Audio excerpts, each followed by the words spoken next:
ملا علی قاری رحمۃ اللہ علیہ اپنی مشہور کتاب مرقات شرح مشکات میں یہ واقعہ بیان کرتے ہیں کہ ایک دن سیدنا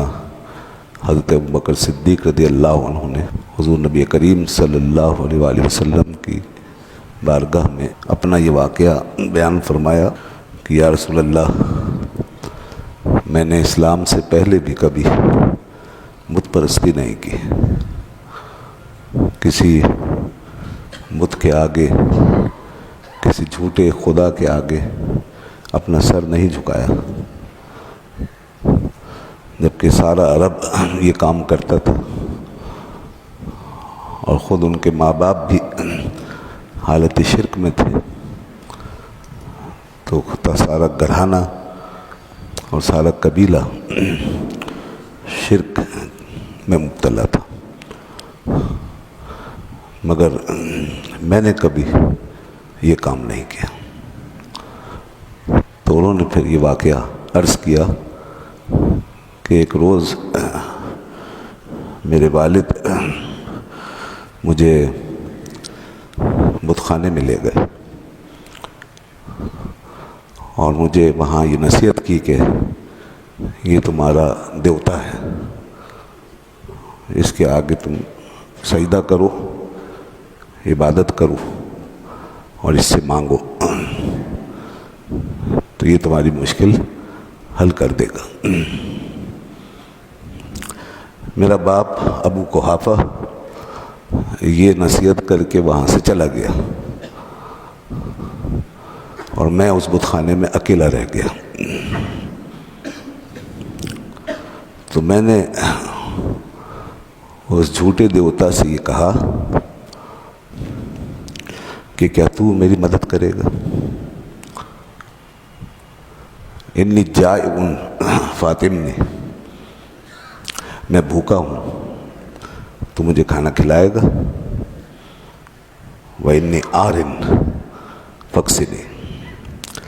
اور میں برہنہ ہوں، میرے جسم پہ پورا کپڑا بھی نہیں ہے، تو مجھے کپڑا پہنائے گا؟ تو فلم یجبنی، انہوں نے کہا کہ اس نے مجھے کوئی جواب نہیں دیا۔ ظاہر ہے بت کیا جواب دے گا؟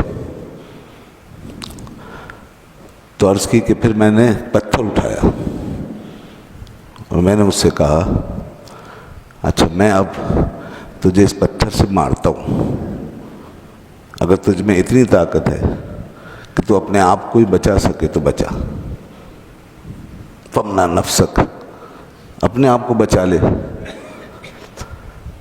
تو میں نے اس کو پتھر مارا تو وہ اندھے منہ گر گیا، وہ جو خدا تھا جھوٹا وہ گر گیا، ایک پتھر برداشت نہیں کر سکا۔ تو اس کے بعد اسی وقت میرا باپ وہاں پہنچ گیا۔ جب میرے والد نے یہ سب کچھ دیکھا تو بہت پریشان ہوئے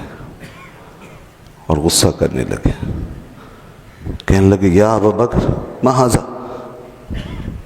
ابو بکر یہ کیا ہے؟ میں نے کہا ھذا ہوا، یہ جو کچھ آپ دیکھ رہے ہیں وہی ہے۔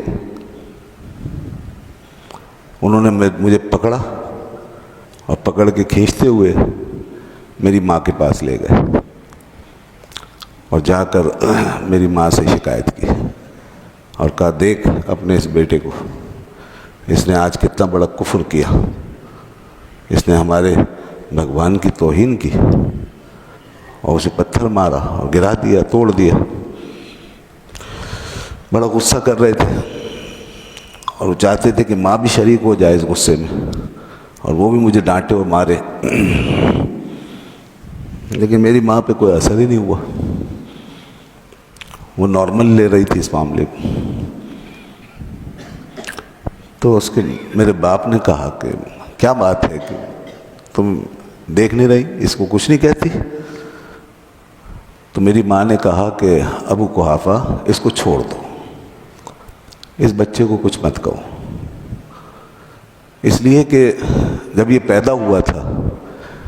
تو میں نے ایک آواز سنی تھی، اس کی پیدائش کے وقت مجھے ایک آواز آئی تھی، حضرت ابوبکر کہتے ہیں کہ میں آگے بڑھا، میں نے کہا ماں وہ کیا آواز تھی جو تو نے سنی تھی؟ تو میری ماں نے کہا بیٹا کسی بولنے والے نے، کہنے والے نے ہاتف غیبی سے مجھے یہ کہا تھا تیری پیدائش کے وقت، یا امت اللہ بالتحقیق،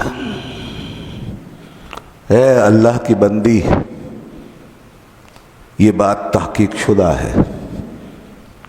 ابشری بالولد العتیق، تجھے بشارت ہو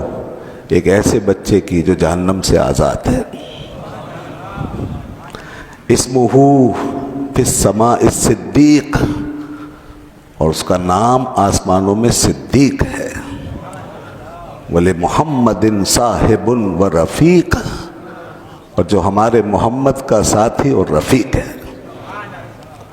وہ کہتی ہے میں کچھ نہیں جانتی کہ یہ کیا معاملہ ہے اور اس بچے کے ساتھ کیا ہونے والا ہے، کون ہے محمد اور کس کا یہ رفیق بننے والا ہے، مجھے نہیں معلوم، لیکن یہ بات میں نے سنی ہے تو میں اتنا ضرور سمجھ گئی ہوں کہ یہ کوئی معمولی بات نہیں ہے، یہ کوئی غیر معمولی معاملہ ہے جو اس بچے کے ساتھ ہونے والا ہے، یہ عام بچہ نہیں ہے۔ یہ پورا واقعہ ابھی حضرت ابوبکر صدیق نے بیان کیا تھا، حضور کی بارگاہ میں بیٹھے ہوئے تھے، اور بھی لوگ تھے، مہاجرین تھے، انصار تھے، کہ فوراً جبریل آ گئے، اور جبریل نے آ کر کہا یا رسول اللہ جو کچھ ابوبکر نے کہا ہے سب سچ ہے، یہ سب ایسا ہی ہے۔ یہ ہے حضرت ابوبکر صدیق رضی اللہ عنہ، ان کا بڑا مقام ہے۔